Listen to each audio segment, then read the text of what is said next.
என் இனிய வலைதள பிரியர்களுக்கு நான் வாரம் எனது சமூக கருத்துக்களை உங்களிடம் பகிர்ந்து வருகிறேன்.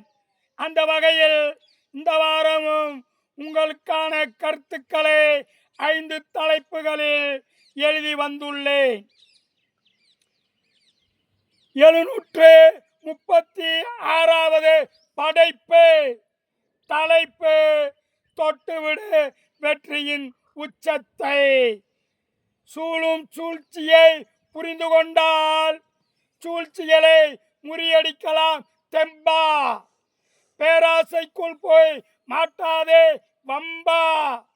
இனி சூழ்ச்சிகளையும் புரிந்துகொள் நண்பா. சூழ்நிலை என்பது பல ரூபம் கொண்டது. இதில் எதுவும் நடக்கலாம் யார் கண்டது. விழிப்பே சூழ்நிலையை புரிந்து கொள்வது. ஆனால் விழிப்பற்ற நிலை ஏமாற்றம் தருவது. நீ விழிப்பாயிருக்கும் வரைக்கும் உன் வாழ்வின் சூழல் உனது கட்டுக்குள் இருக்கும்.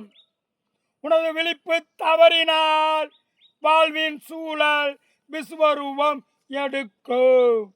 வாழ்க்கை உன் கண்காணிப்பில் இருக்கட்டும். இனி அது விழிப்பாகவும் இயங்கட்டும்.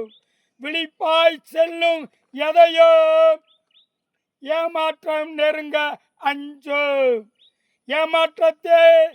ஏமாற்றத்தையே நினைப்பது ஒருவித பயம்.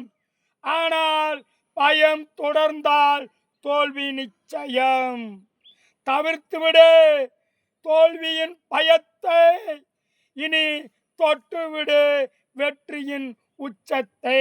என் இனிய இளைஞர்களே, உங்களிடம் இல்லாத திறமைகள் யாரிடமும் இல்லை என்ற போதிலும் உங்கள் திறமையை நீங்கள்தான் பரிசீலித்து கண்டுபிடித்து அதனால் நீங்கள் சாதனையாளராக மாற வேண்டும் என்பதை கருத்தில் கொண்டு படைக்கப்பட்ட தலைப்பு இது.